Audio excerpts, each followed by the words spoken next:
Anyway, what I'm going to talk to I've talked in the past, you might have might have been there or not, about the past regenerations of Manchester and the slum clearances and so forth. But it kind of brought me up to date, and I started thinking, what's going on now? Because this is just my personal view. When I go into Manchester now, I feel like I'm in a foreign country, a different country to the one I remembered altogether. It just looks so strange. So I thought I'd start looking about it, and especially with this Trinity Island project that's coming up, and I'll get back onto that later. But so Manchester Regeneration and Trinity Island project. So in the 1970s, Manchester lost about 50,000 full-time jobs. This is just the city of Manchester, not Greater Manchester, and the city's population fell by 17.5%. But now that the city it's a lot more affordable than London. There have been huge regeneration projects which have absolutely transformed it. And it's started off with the 1.5 billion Spinningfields project, which has been dubbed the Canary Wharf of the North. Well, there you go. It's now got the highest rental yields of any large city in the country, which is the reason why it's being developed like this. And this is one of the images they've got of Spinningfields. Wow. It's spread over 22 acres and contains 3 million square feet of office space. And you can see this one. You know where the Spinningfields is? It's off Deansgate. More the centre north of the city rather than the south. Next to Islands Library. Yeah, a bit further down from there. That's exactly right. And this was a story in the Evening News in 2013, how Manchester had turned into a tale of two shopping cities. Stores in the new Spinningfields district are struggling while shops in the northern quarter are thriving. A sense of community is the key. And, Spinningfields is an upper market ghetto. Whereas I don't know if any of you have gone round the northern quarter, but it's much more kind of Victorian old buildings and relatively cheap rents and things like Affleck. Have anybody been to Affleck's Palace, as it was known? I did with my girls, yes. Yeah, which used to be the department store, didn't it? Affleck and Brown or something. Mm. But there, it's fantastic. You've got loads and loads of different stalls selling all sorts of interesting stuff. It's a really great area to just wander around. Lots of interesting stuff. And it's Affleck's has got a footfall of about 24,000 people a week. So it shows how popular it is. So Spinningfields, I always felt like that when I went to Salford Quays and the market they had there. That all seemed to be fairly upmarket and boring stuff to me, but I think it's got better since then. Mm-hmm. And this is the Civil Justice Centre. And it's currently the tallest building in Spinningfields and the 6th tallest in Manchester. And it was completed in 2007. And it was widespread acclaim for its expressionist dynamism, environmental credentials and high quality design. It was nominated for the Sterling Prize in 2007 and named one of the best British buildings of the 21st century by Blueprint magazine in 2011. Well, it is more interesting than most of the buildings that have been built here. I'll give you that, doesn't it? Well, I was going to say it's nicknamed the filing cabinet. The filing cabinet, that's right. It looks like yes. That. I want to push them in. Yes. Close the drawers. Close the drawers, that's exactly right. Yeah. Yeah, drawers pulled out. They don't look that safe to me. But no, they don't, do they? But they always claim that they are, and it hasn't fallen down yet. So, but anyway, now according to Manchester City Council, this is what it says: the area is a world-class business district in addition to a modern hub of premier leisure destinations and luxury residential offer. Well, that's more or less the way the City Council talks about these developments nowadays, with that kind of emphasis. And while I've been researching this, in the back of my mind, I'm kind of just inherently opposed to it. And I realize that's not a very fair approach to have. You've got to look at the other side of it, that it's bringing in jobs, that it's refurbishing some of the old areas in Manchester. And the City Council certainly pats itself on the back for these sort of heading these developments. So it's they claim it. Oh, and this is Castlefield, which I think the actual area around the fact you've got the Bridgewater Canal makes it. I think having water always makes a place. Yes. There's no doubt about some of the old buildings there look fine, and they often have nice fairs and things like that. I think this is one of the more successful areas, really. Second oldest industrial canal. Well, no, they're saying the first one wasn't really industrial. The Sankey. Well, it was coal. It was built for coal. Yeah, okay. Well, have your argument with Manchester City Council about that one. I knew you'd mention that.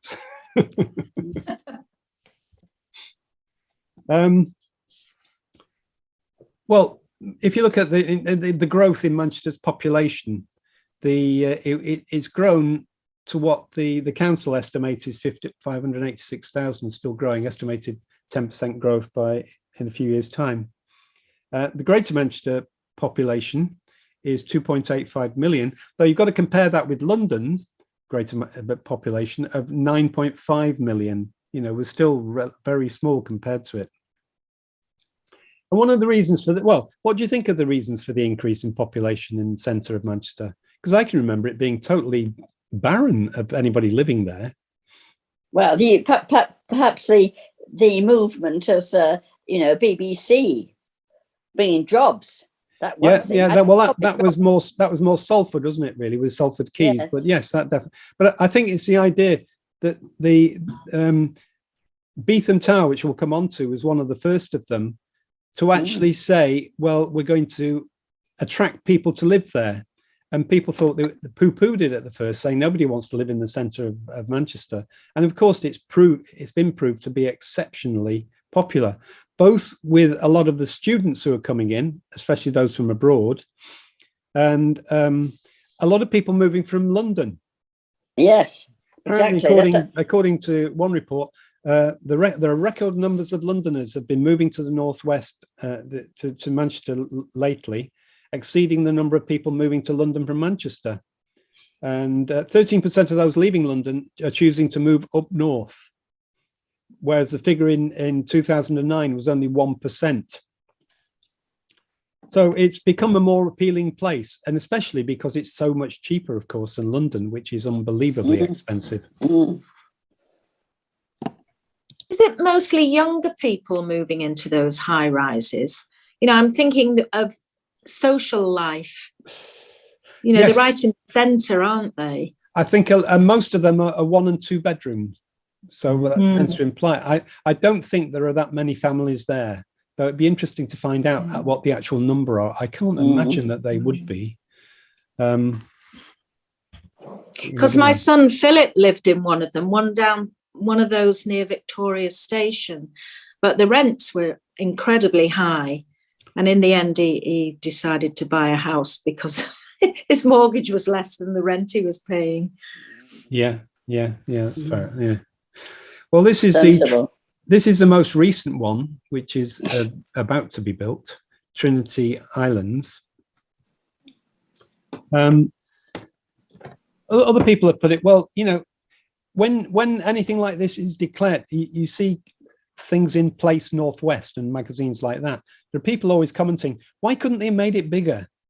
You know, yes, let's have more and more of these. Let's make it fantastic super city with skyscrapers everywhere, sort of thing. And then you have quite a lot of people saying, well, why do tall buildings equal a more attractive city? Other Europeans seem to manage without them. For example, Paris, well, there aren't any tall buildings in the centre of Paris. And also, and this is something I'll come on to, the lack of green space in central Manchester, I think, is appalling. You look at what London has got in terms of numbers of green spaces, and compare it with Manchester's, and maybe that's a kind of a heritage of us just never expecting to be outside for pleasure. Do you remember when? Yeah, but don't forget all the parks in London are royal parks. They were all yeah. They're all royal parks. True. Yes, there's a lot of. They were all there for the royal family to run around in, not for the hoi polloi. No. So they've opened them up a bit, but also the quality of the buildings are better because it's the capital, and firms and others are happier to spend extra to make the buildings that much special. And Manchester certainly doesn't have that, I don't think, anyway.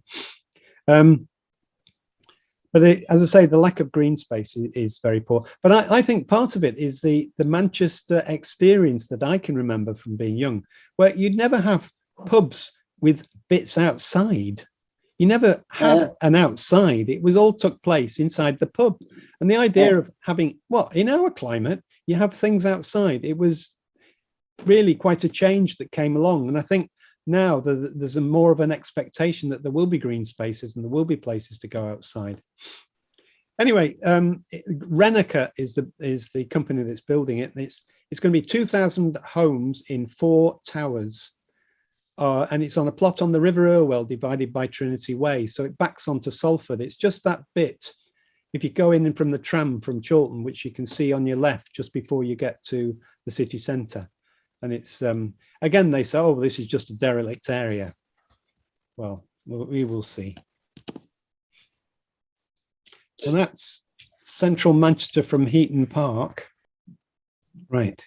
Which really shows the way that Manchester is beginning to look. And I think a lot of people think, oh, that means we're a real city. We've got lots of tower blocks, but it certainly does look quite appealing from that point of view, doesn't it? Mm. Wow. This is the less familiar one, perhaps, which is the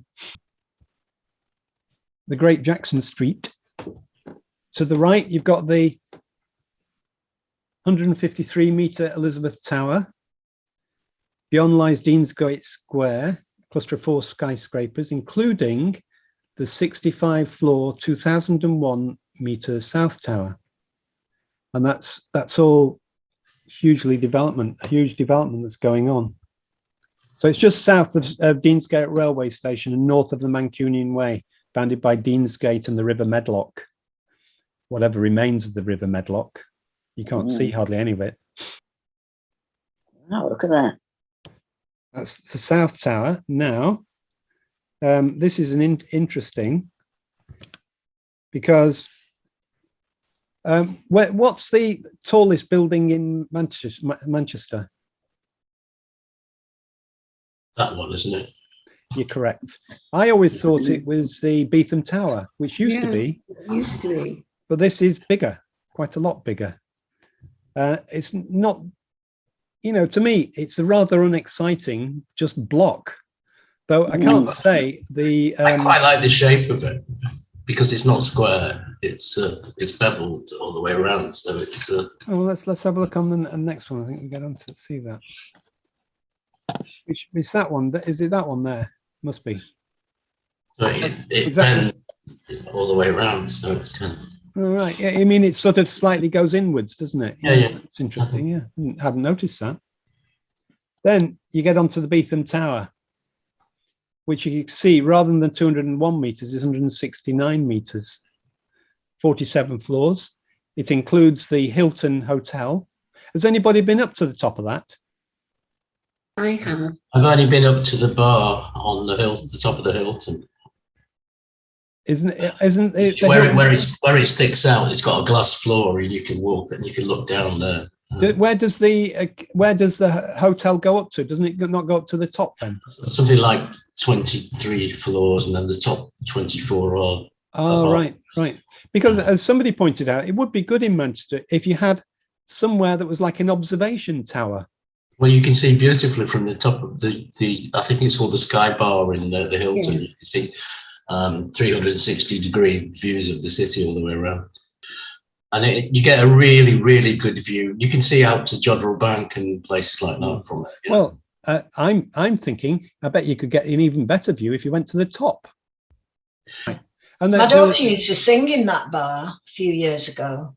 Oh, right. So There you go. I went a few times, really. Oh, right, nice. I've never been, but it'd be nice. I just think it'd be good to have something that was clearly an observation tower where you didn't have to kind of push yourself into the Hilton Cafe or something like that. But anyway, what is interesting about the Beetham Tower, some interesting facts about it. It's privately owned by a property development company based in Liverpool. So Derek would be very pleased about that. It was founded by a guy called Hugh Frost. Well, property is theft, Bernard. His Liverpudlianness might overcome that. His son changed his name to Beetham after he fled the Plymouth Brethren sect, to which he'd been born at the age of 16. And he's the one who revitalized the company. And there is a Beetham Tower in Liverpool too, but Manchester one is taller than the Liverpool one. The Plymouth Brethren are so fundamental that they will not take up any job not mentioned in the New Testament. So I think he probably had to leave it, though you could say it's like a form of carpenter making a building. I don't know. So from 2006 to 2018, it was the tallest building in Manchester and the tallest building outside London in the UK. So it's probably the one people know the best, isn't it? There's another view of it. yeah, okay.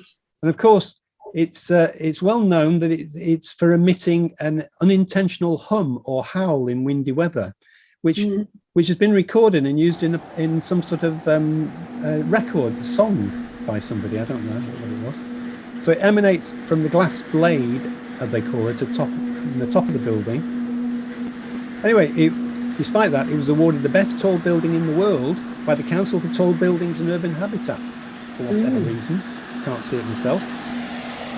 Didn't it affect the when Coronation Street was being recorded the studios were still in Manchester? Oh, right. Apparently they had a problem with the noise from the Beetham Tower when they were recording. Yeah, well, it certainly could be heard from Hume. Apparently, that's the tower in the bridge in Hume. I really like that bridge. I do. I think that's a nice one, isn't it? It's very, very attractive. I call it a wishing bridge. So if you go under, you can make a little wish. Oh, that's a lovely idea. My mother always used to, when we were going somewhere, she'd look at local churches, and she always used to say, when you go to a church you haven't been into before, you're allowed to make 3 wishes, which is a good way of getting us in. Well, I can't remember any of the wishes coming to truth, but there again, they were far too ambitious, like being a millionaire or something, and not very religious. So it was built by, you know who the tower was built by? Carillion. And what was Carillion famous for a bit later on? It was actually liquidated, and it's the biggest ever trading liquidation in the UK in 2018. The hotel, beside the hotel, there's a 4-story annex which contains a swimming pool, ballroom, conference rooms, and coffee shop. I didn't know that. No. And in 2009, a fire broke out in the 31st floor in a flat belonging to a footballer. So anybody, that'd be a good quiz question. Who was that footballer? I'll name that footballer. Mario Balotelli. Do you remember him? Oh, right. Okay. I know that name. Yeah. The tower was partly evacuated and one apartment was left uninhabitable. And apparently there's also one of the panes crashed to the ground at one time as well. Something I want to show you now is just a clip from something else.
There's a very tall block in just opposite the cathedral, which has been it's at standstill, has been for about 18 months. It's about 40 odd stories tall, and they've got about halfway up, and it's rotting away at the moment because whoever it is was building it has gone bankrupt or something.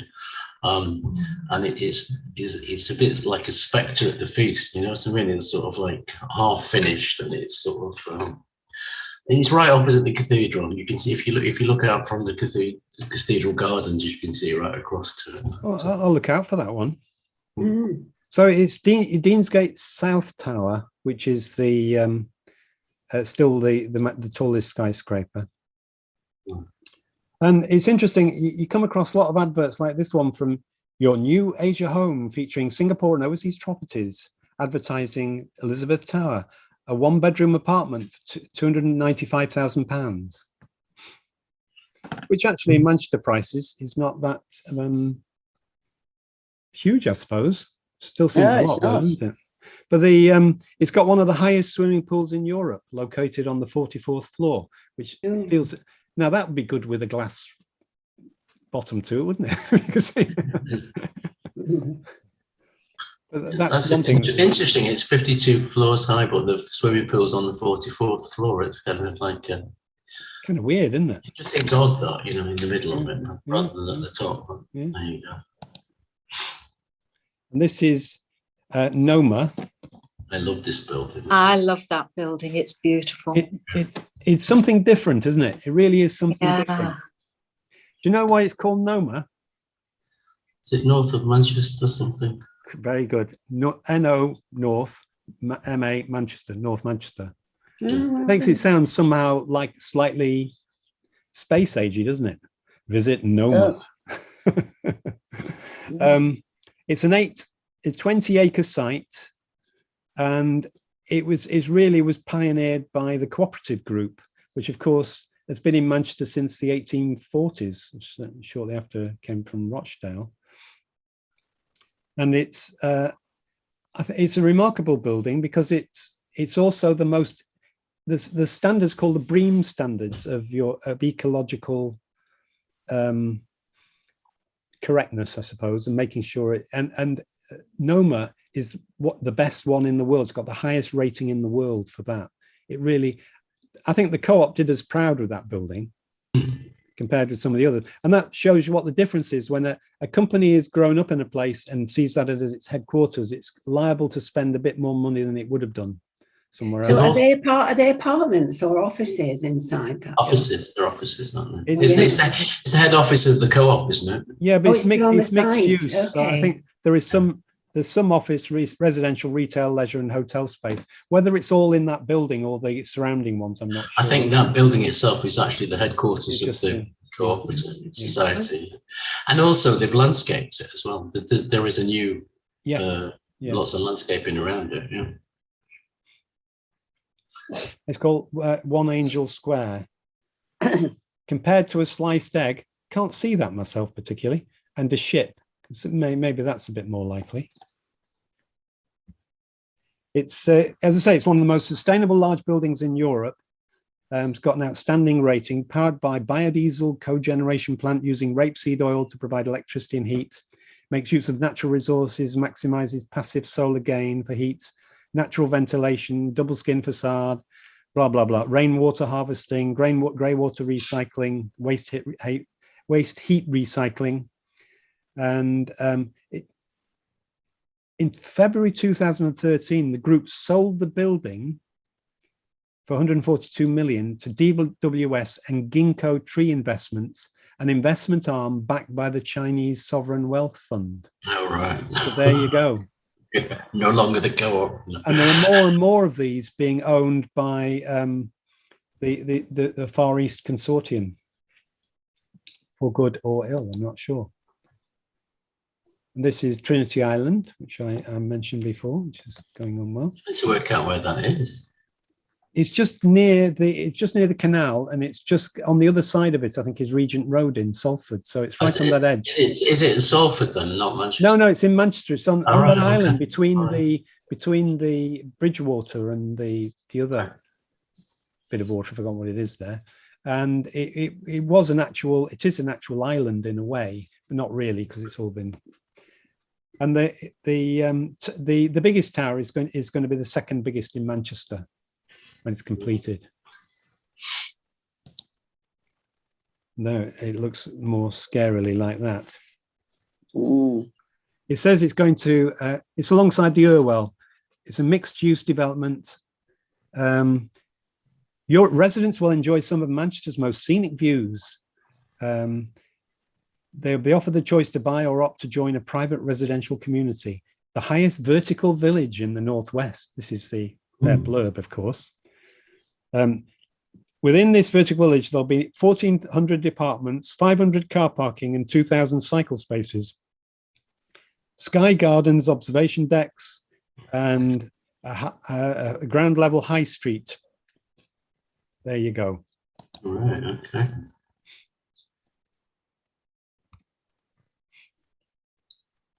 Now, the thing that I found really poor about this is that Reneka, the developers, are offering £106,000 for the council for social housing, which is supposed to be 10% of any development. And what they've done in the past is given that 10% of the money, and the city council has used it on spending on council houses and whatever elsewhere. But they've given enough to make not enough to make one social housing unit is their contribution to it. Why did the council accept that? And Skyscrapers at a value approaching £1 billion are given planning permission without which they were given this last month without a significant financial contribution towards addressing the housing crisis. Not good. So this is the last bit of it. I don't know how much time we've got left. I haven't seen it. This is from Greater Manchester Housing Action Group. And for them, the housing crisis is characterized by speculative inflows of finance capital, skyrocketing housing costs, displacement of working class communities, social housing waiting lists of over 13,000, and large numbers of people living in poor quality temporary accommodation. So it's a city, and this is another comment from somebody else. There's a city preoccupied with late 20th century cultural references and trapped in a Blairite urban regeneration model, and is the capital city of the long 1990s. The socio-spatial outcome of this cultural and political stasis is an increasingly unequal city and a deepening housing crisis. And LHC is, this council has set up a private company called LHC to buy or build housing for sale or rent.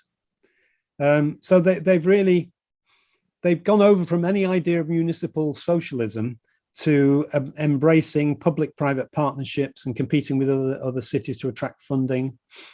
And it's now created a kind of parallel private new town in the central city surrounded by deprived urban neighborhoods. Very good. It's a huge area of dispute, and there are very few activists doing much about it. So the Greater Manchester, only came across Greater Manchester Housing Action Group recently, and they really are trying to have a go at it, because, for example, the City Council commissioned a report about the area around the Etihad, and in the report it mentioned about problems with the funding from Middle Eastern companies, and they actually took it out of the report. They censored it, and when they were questioned about that, and they said, "Well, we commissioned it, so we can do with it what we want." But I think it's interesting that I'm very unimpressed by what the City Council's doing overall, and I do feel that the balance has gone wrong somewhere along the line. And I certainly feel alien in my own city when I go there, and I think a lot of people do. It's But isn't it true of all cities that they've stopped building council houses? It's pretty much everywhere across the country, well, isn't it's interesting that the London Council Greenwich, which was taken over by Labour, they've got a radical plan about building council houses, and you can do it.